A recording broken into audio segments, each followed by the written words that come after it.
Hello hello.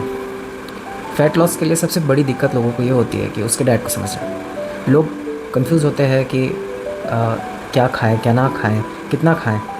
तो आज मैं अपने इस 5 बुलेट पॉइंट के थ्रू मैं आपको एक ऑप्टिमल डाइट प्लान बताने की कोशिश करूँगा।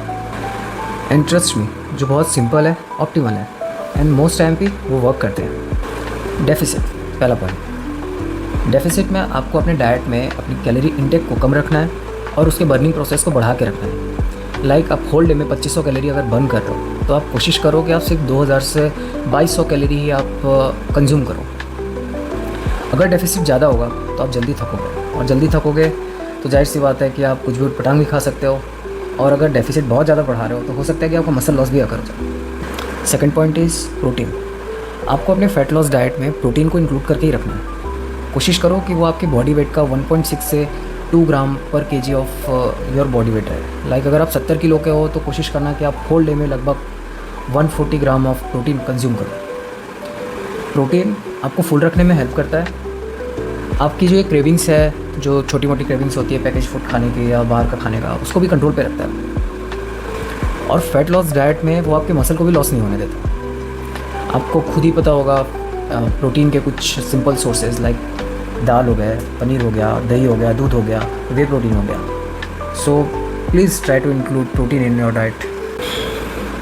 Third point is whole food and satisfied. आपको होल फूड को प्रायोरिटी देनी है, like vegetable, rice, carbs, complex carbs, ये सारी चीज़ को आपको प्रायोरिटी देनी है।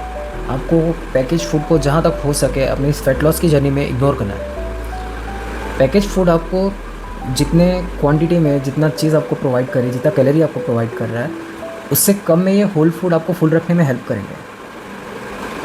और यहाँ से आपका डेफिसिट भी बना रहेगा, जो कि आपके फैट लॉस की जर्नी के लिए बहुत इंपॉर्टेंट चीज़ है। Package food, process food and ये जो शुगरी फूड होते हैं, मिठाई होती है, ये आपके फैट बर्निंग प्रोसेस को ना बहुत स्लो कर देते हैं। इसलिए ट्राई करना कि आप इसे जहाँ तक हो सके अवॉइड करो।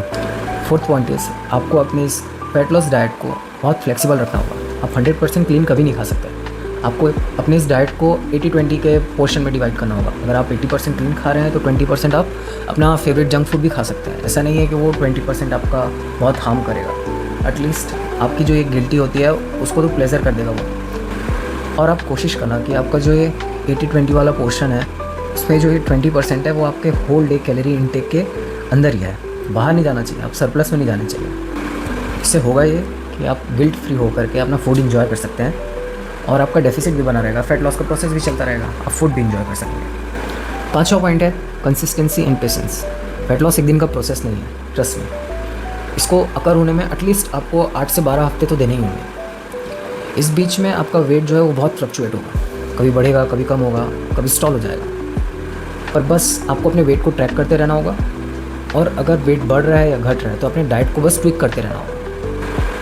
बस स्मॉल इम्प्रूवमेंट्स ही आपके फैट लॉस डाइट को और बेटर बना सकते हैं। सो ब्रोज, अगर आप इस 5 की पॉइंट को अपने फैट लॉस डाइट में इंक्लूड करते हैं तो श्योरली आपको रिजल्ट ज़रूर दिखेगा। At the end a small announcement, मैं भी अपने इस स्ट्रेंथ ट्रेनिंग के कटिंग फेज़ में जा रहा हूँ, जहाँ पर मैं खुद फैट लॉस करूँगा और अपने लिए खुद एक सेल्फ डाइट प्लान बनाऊँगा। So if you want, tag along with my journey.